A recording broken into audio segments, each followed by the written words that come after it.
আল্লাহর দরবারে আমাদের রেকর্ড হচ্ছে উপরে যে প্যান্ডেল দেখা যাচ্ছে এই প্যান্ডেল কিন্তু সেই প্যান্ডেল না, যে প্যান্ডেল এখানে আল্লাহর পক্ষ থেকে করা হয়েছে।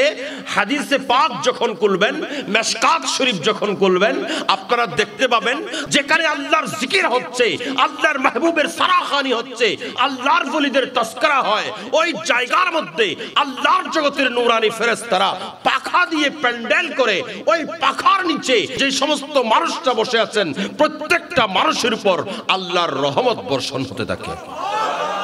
আমরা কিছুক্ষণ সময় এখানে আমার রাসূলের উপর দরুদ পড়লাম, কয়েক কলমা দরুদ। ওই মাশরের ময়দানের মধ্যে যখন আপনার আমার মাথার কাছাকাছি এসে সূর্য অবস্থান করবেন, এই মুহূর্তের মধ্যে কোনো সঙ্গী পাওয়া যাবে না। এই মুহূর্তের মধ্যে আপনার ভাই আপনার সঙ্গী হবে না, আপনার মা আপনার সঙ্গী হবে না, আপনার বাবা আপনার সঙ্গী হবে না। ওই মাশরের ময়দানের মধ্যে আপনার আমরা যখন বেসাহারা হয়ে যাব, বেসাহারা হয়ে দিক বিদিক ঘুরতে থাকবো। কেউ হযরতে আদম সফিহুল্লাহর কাছে যাবেন, কেউ হযরতে সৈয়দরা নূহ নজিহুল্লাহর কাছে যাবেন, কেউ হযরতে ইব্রাহিম খলিলুল্লাহর কাছে যাবেন, কেউ হযরতে ইউসুফ নবিউল্লাহর কাছে যাবেন, কেউ হযরতে দাউদ খলিফাতুল্লাহর কাছে যাবেন, কেউ হযরতে ঈসা রূহুল্লাহর কাছে যাবেন, কেউ ইব্রাহিম খলিলুল্লাহর কাছে যাবেন, কেউ ইসমাঈল জবিহুল্লাহর কাছে যাবেন। মানুষ দৌড়াতে দৌড়াতে সবার কাছে যাবেন, সবার কাছে যাবেন। সমস্ত নবীরা বলবেন লাস্তু হুনাকুম লাস্তু হুনাকুম, আমরা এই কাজের জন্য নয়, আল্লাহ আমাদেরকে কাজের দায়িত্ব দেয় নাই, আল্লাহ আমাদেরকে কাজের অথরিটি দেয় নাই। তোমরা মুহাম্মদুর রাসূলুল্লাহ সাল্লাল্লাহু আলাইহি ওয়াসাল্লামের কাছে যাও, তোমরা সেই নবীর কাছে যাও যাকে আল্লাহ মেরাজ রজনীর মধ্যে নিয়ে যার শান এবং আজমত দুনিয়াকে দেখিয়েছেন। তোমরা সেই রাসূলের কাছে যাও। একদিকে মুসা কালিমুল্লাহকে বলেছেন, এ মুসা তুর পর্বতের মধ্যে উঠতেছো, খবরদার জুতা নিয়ে উঠবা না, কারণ এই তুর পর্বত এটা পাক পবিত্র পর্বত, যে পর্বতের মধ্যে আমি আল্লাহ তুমি মুসার সঙ্গে কথা বলি। অপরদিকে আমার আল্লাহ আমার রাসূল যখন মেরাজ রাতের মধ্যে আল্লাহর দিদারের মধ্যে গেলেন, আল্লাহ বলেন, এ মুহাম্মদুর রাসূলুল্লাহ আপনি আপনার জুতা খুলবেন না, জুতা খুলবেন না, আপনার স্যান্ডেল নিয়ে আপনি আপনার নালাইন শরীফ নিয়ে আরশে আসুন, কারণ আপনার স্যান্ডেলের ধুলির মাধ্যমে আমি আল্লাহকে আরশকে ধন্য করব। আরে সারা দুনিয়ার সমস্ত মানুষ চাই আমার আল্লাহকে রাজি করতে, আর আমার আল্লাহ বলেন ওয়ালা সাউফা ইউতিকা রাব্বুকা ফাতারদা। আমার আল্লাহ বলেন ইয়া রাসূলুল্লাহ আপনাকে আমি দেব তো দেব, এমন ভাবে দেব, আমি আপনাকে এমন ভাবে খুশি করব, ইয়া রাসূলুল্লাহ আপনি খুশি না হয়ে পারবেন না, অচিরেই আমি আপনাকে এমন ভাবে দেব যেন আপনি রাসূল খুশি হয়ে যান।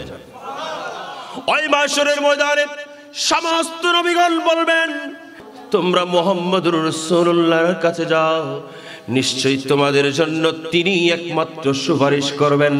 একজনকে অথরিটি দিয়েছেন, একজনকে আল্লাহ মনোনীত করেছেন, তিনি হলেন আমাদের নবী আকা মাওলা তাজদারে মদিনা গাউসরা মুগিসরা তমিবানা তমিবে কুলুবানা মাওলানা মারজানা আহমদ মুস্তাফা মুহাম্মদুর রাসূলুল্লাহ সাল্লাল্লাহু আলাইহি ওয়াসাল্লামের কাছে যখন মানুষ দৌড়ে দৌড়ে যাবেন, আমার কমলেওয়ালা নবী বলবেন, এ গুনাহগার উম্মত, এ গুনাহগার উম্মত, ইন্নী লাহা ইন্নী লাহা,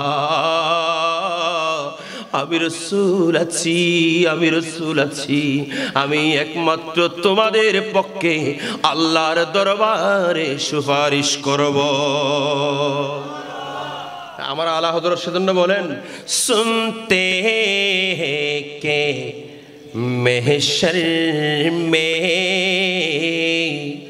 सिर्फ उनकी रसाई है, घर उनकी रसाई है,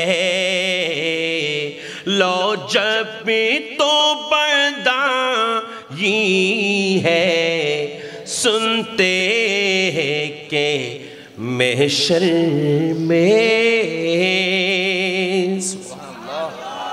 सबने सफ़े महशर में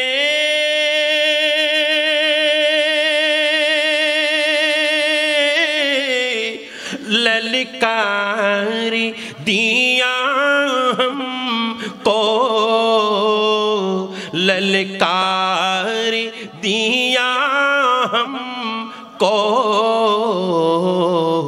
ऐ बेकस के आका, ऐ बेकस के आका,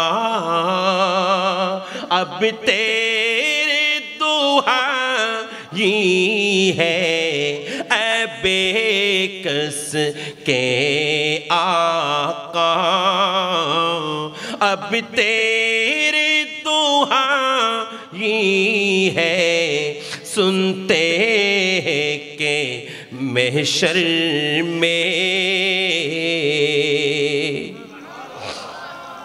আল্লাহর নবী সেদিন ডাক দিবেন, এ আমার উম্মত, আমি রাসূল তোমাদের জন্য আছি, আমি রাসূল তোমাদের জন্য আছি। এই জায়গায় বসে বসে আমার কমলিওয়ালা নবীর উপর দরুদ পড়লাম। আমার কমলিওয়ালা নবী, আমার কমলিওয়ালা নবী আমাদেরকে শুভ সংবাদ দিতে লাগলেন, ইন্না নাসি বিয়াউমিল কিয়ামতি আকসারুহুম আলাইয়া সালাতিকুম, তোমরা যারা আমি রাসূলের উপর দরুদ পড়তে লাগলা, আমি কাল মাহশরের ময়দানের মধ্যে তোমাদের জন্য আমি রাসূল আমার সিনা খুলে দেব, আমি রাসূল হাত টেনে দেব, আর আমি রাসূল তোমাদের জন্য আল্লাহর দরবারে সুপারিশ করব। তাইলে দরুদ পড়লেও লাভ আসেনি? কথা বলেন না, লাভ আসেনি? কারণ ওই মাহশরের ময়দানে আমাদেরকে খুঁজবেন যারা দরুদ পড়ছি, ঠিক না বেঠিক? দরুদ আমরা বসেও পড়ি, দাঁড়িয়েও পড়ি, ঠিক না? ঠিক না? অনেকে আছেন যারা বলেন বসে বসে দরুদ পড়বে, দাঁড়িয়ে কেন দরুদ পড়বো? আমি বলবো আপনি তো দাঁড়িয়ে পড়েন, আমরা পড়ি না, আপনিও দাঁড়িয়ে পড়েন। জিজ্ঞেস করলেন আপনি কোথায় দেখলেন আমরা দাঁড়িয়ে দরুদ পড়ি? আমরা তো মিলাদ কিয়াম করি না। আমি বলি আপনিও দাঁড়িয়ে পড়েন। কখন পড়েন? যখন আপনার বাবা মারা যায়, যখন আপনার দাদা মারা যায়, যখন আপনার আত্মীয় মারা যায়, যখন আপনার স্বজন মারা যায়, আপনি তখন জানাজার নামাজের দ্বিতীয় তাকবীরের পরে আপনিও দাঁড়িয়ে দাঁড়িয়ে আমার রাসূলের উপর দরুদ পড়েন। সুতরাং রাসূলের উপর দরুদ পড়লেই হলো। আপনি বসে পড়েন, আপনি দাঁড়িয়ে পড়েন, যেভাবে পড়েন, আদব যদি আপনার ভেতরে থাকে, আদব নিয়ে পড়েন, আপনার ভাগ্য পরিবর্তন। কথা বলেন ঠিক কিনা? আদব নিয়ে পড়লেই ভাগ্য পরিবর্তন হবে।